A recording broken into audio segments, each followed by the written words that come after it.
Hey, my name's Andy Johnson with the Andy Johnson Group over at eXp Realty, and I'm actually just sitting in an inspection. I wanted to go over some quick numbers with you and give you a market report so you can know what is going on in this crazy market. So we just got February numbers.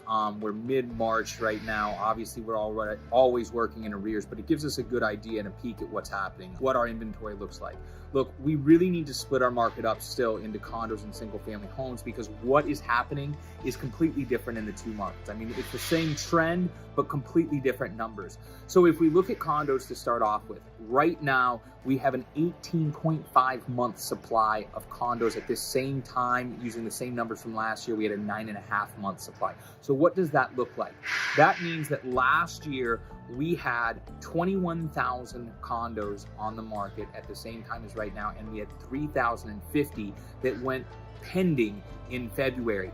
This year, we had 29,000 condos on the market in February, and only 2,581 went under contract. So we have more inventory and we have less properties going under contract, right? Like that simple supply and demand economics as far as what's going on with condos.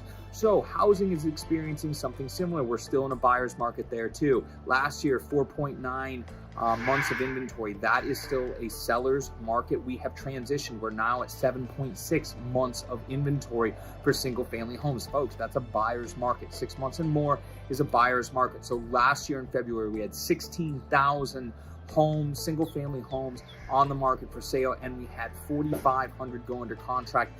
This year we had 22,202 on the market in February, and we only had 4,319 that went under contract. So again, what you're seeing is more inventory, less sales. I'm not an economist, but what that kind of is pointing us to is a market of sales prices trending down. I know there's all sorts of news coming out as far as what prices are doing, but you have to be careful with that because a lot of those are reflecting national markets, and real estate is a regional industry. So if you have questions about what's happening for your property, it's not the same for everything. I mean, I'm going to tell you right now, if you have a completely renovated property, you're in a lot better spot than if you've got something that hasn't been touched since the 1970s or 80s. Folks, I don't write the rules. That's just what they are right now.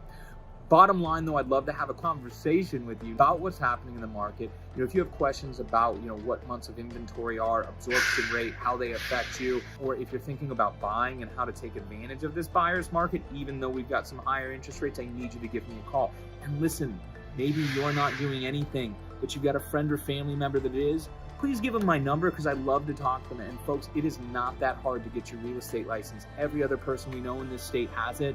Doesn't mean they're a good realtor. I don't want to see you, your friend, or your family member get burned. So make sure you reach out. Thanks for checking out the video. And if you'd like to do a deeper dive into what's happening in our market, please let me know. Thanks.